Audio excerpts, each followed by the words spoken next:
All right, another question. This one's for Jason. This is from Tim. Tim from the Hunting Beast, or Nomadic Beast, as he's known for in the forum here. If you want to get into traditional archery, and Tim, you asked me this question. You don't trust my opinion, I guess. Are there any beginner bows you would recommend, like a Sammoc Sage or Black Hunter? I know people that have both, and both of them are fantastic. Now, in our house, we have 4 Sammoc Sage bows. They were my kids' bows. My wife used one for bow fishing for a while. We got 4 of them, and they have been beat through the ringer. They have been left in hot cars in 100-degree temperatures while we were waiting to go out fishing.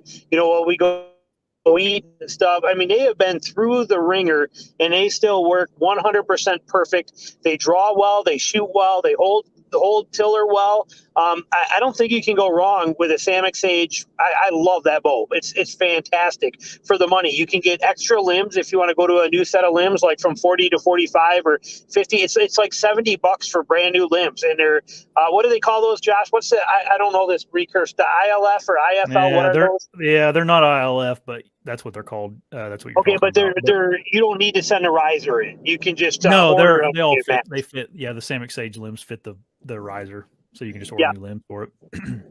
Yeah, and I hear the Black Hunter is really good as well too. I've never shot one of those, but I hear really good things about that bow. And so, I mean, you can't beat them for the money. And you're going to want a spare anyway eventually, or you're going to want a bow fishing bow or whatever you're going to do with it. So if you're just starting out, buy a Black Hunter or buy a Sammoc Sage or something like that, and go out and enjoy it. And if you love it, and you don't want to get another bow, shoot that bow the rest of your life. If you want to treat yourself to something custom, or you want to do something different, buy or order that custom bow and do what you want, and then have that other one as a backup.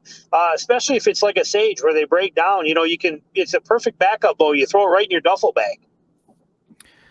Yeah, and the fact, I'm not saying you're going to do this, Tim, but the fact is, like, a lot of people will buy one and realize how difficult it is, and then to go back to the compound. So you hate. And it's like a custom bow, like a cheap one's $900 for a custom bow. You could spend more than a compound on a custom recurve or longbow. So I think I recommended the Sammoc to Tim as well. That's I never hunted or shot the Black Hunter. I know which one he's talking about, but yeah. It's hard because people assume that a traditional bow's cheap because it's just a piece of wood, but it's not. Jason, do you ever do your own builds? Do you ever do your own builds? Build your own bow? I've made a few. Yeah. Yeah, I know you did, Josh. I was wondering if Jason ever did. Oh. No, I have not. I make my own strings, my own arrows, that kind of stuff, but I've never tried to build my own bow. Yep. It's there's a lot of good information on it now. There's Clay Hayes, who's, I don't know if anybody's familiar with him. He won the Alone TV show last year, but he has a really good book and DVD that shows you how to build one. That guy's a maniac. Yeah, I'd love to watch him win that Alone. That was a pretty good episode. Yeah, the whole series.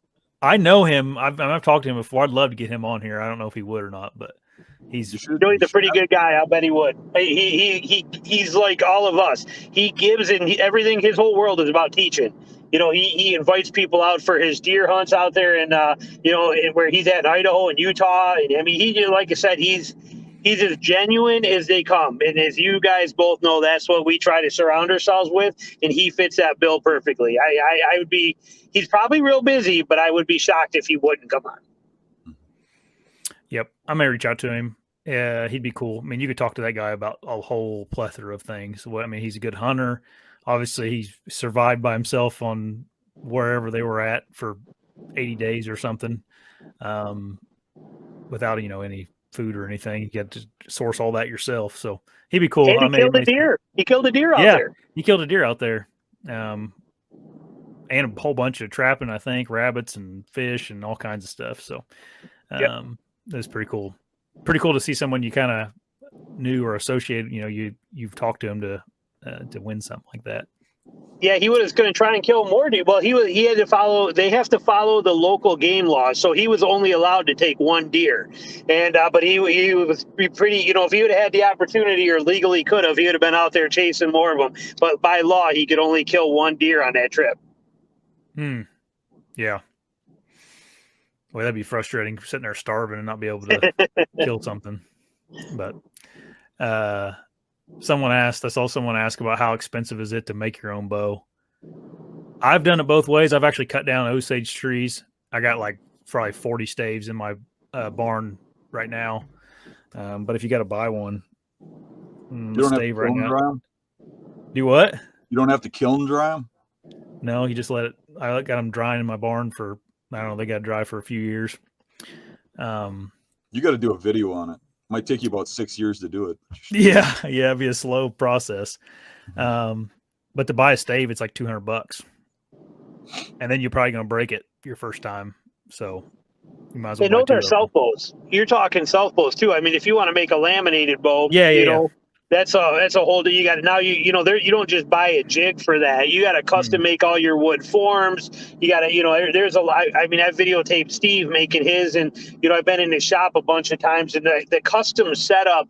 Every tool he has, he had to make from scratch, custom somehow. So that's a huge whole endeavor to get. You don't just walk into Walmart and buy the stuff you need for that. No, they have. I've made one with like a kit you could buy.